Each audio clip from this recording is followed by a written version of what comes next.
All right, welcome back into another NL East draft preview. Today we've got, Ian, it's got to be one of the most interesting draft teams in the entire major leagues. I mean, the New Absolutely. York Mets, the New York Mets pick high profile preps every single year, and they splurge. I mean, Pete Crow-Armstrong last year, you got Brett Baty in 2019, you mix Matt Allan in there, of course, Jared Kelenic in 2018.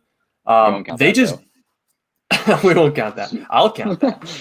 You can you can I'm count going to that. count that. But no, I mean, the Mets always seem to take the best player available. I do wonder if that tact is sustainable because it's generally a very expensive route, especially as you start to dip your toes into those waters in the second and third round, as they have done. So you start to wonder, how are they going to fill an entire organization with guys that can legitimately make it to the next level? So for that reason, maybe they don't go prep this year. But I'm going to throw it over to you, man. They're pretty unpredictable, but they're going to make for good television. Where do you see the New York Mets going right now? Well, you mentioned best player available off rip there, and I think there's a name on the board that's going to be on the board there at 10 that's going to surprise a ton of people, and I think it's going to be really hard to pass up, and I think that's Kumar Rocker. I think there's going to be a ton of underslot action in the top 10, and these Vandy boys might slide a couple picks lower than what we're thinking. And I think if Rocker's on the board at 10, I really don't think the Mets hesitate. It's not high school, it's not a prep player, but Kumar Rocker, it's going to be the best pitcher in your system instantly, in your prospects instantly, and it's a guy you can look at and set up next to any of your pitchers long term and look at a frontline starter. So I think that's a guy they really could see on their board there at 10. I think a college bat like Matt McLean could pop on the board at 10 for them, but I'm really stuck on college pitching. Jordan Wicks, Kumar Rocker, those are two names. Gavin Williams is another name, an older pitcher who I think's got a bunch of top 10 buzz. Those are three names I'm really stuck on right there at the top at their pick at 10. I think you're right, man. I would imagine that if the Mets had it their way, they would fall in love with a college pitcher this year and take a college pitcher because they don't have a lot of reinforcements at the top of the farm system right now in terms of pitching. And that is going to be an issue that you have to work around if you're going to, be opening up this competitive window for the next 4 or 5 years that the Mets seem to really be pushing. In terms of college pitching, I mean, it's impossible for us to really know who they like. There's going to be a number of guys there. Kumar Rocker, I think, is a great call. If he's there at 10, which, there's a legitimate possibility that he falls that far. I don't think he makes it by the Mets. But then Sam Bachman is there. I don't know if Bachman is really their flavor either. He's got some medicals that he's run into this year. And, of course, the Mets have run into medical issues of their own on the mound. So maybe they stray away from that profile a little bit.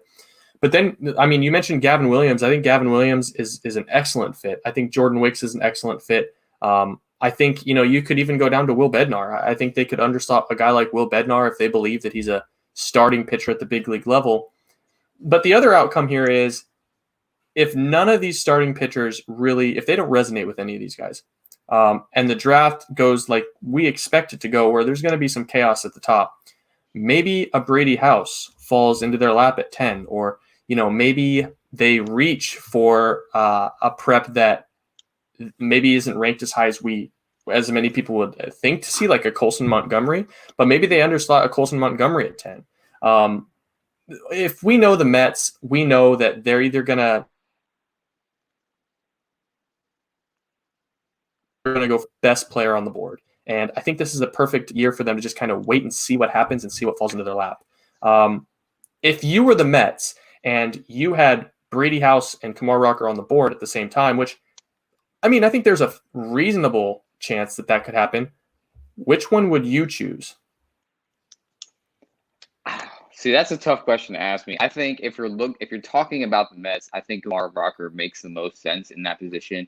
But if Brady House is on the board at 10, I don't see how you can pass that up. Brady House is the number one player on my board personally. So I think that's a superstar level player you can get at 10 who has the potential to be really whatever you want him to be. It's a 6'4", 220 shortstop who's going to stick in the dirt long term with probably double plus raw power. And if you're seeing that at pick 10, I don't know how you can just be like, nah, I'm going to pass on that. Young for the class. I'm going to go for a college pitcher that may not pan out. So I think if Brady, House, and Kumar Rock are on the board, I don't know how they pass on House. Just the idea of Brett Baty Having that and Ronny Mauricio and Brady House and even Mark Vientos to throw him in there, that is an absolutely terrifying future. But Francisco Alvarez, don't and Francisco Alvarez and Francisco Alvarez. He's kind of in a different bucket in terms of on the dirt, but I see what you're saying. Yeah, he might be the second best pitcher in the minors. That infield they have coming forward is just going to be special. If they adding a Brady House to that would be fun.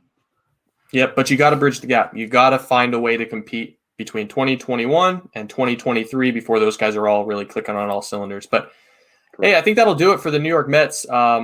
I really like a lot of what they're doing. They've got a lot of good things working. It should make for an exciting pick with the 10th pick in the draft, and we will see where they go. We will see you tomorrow with another NL East preview.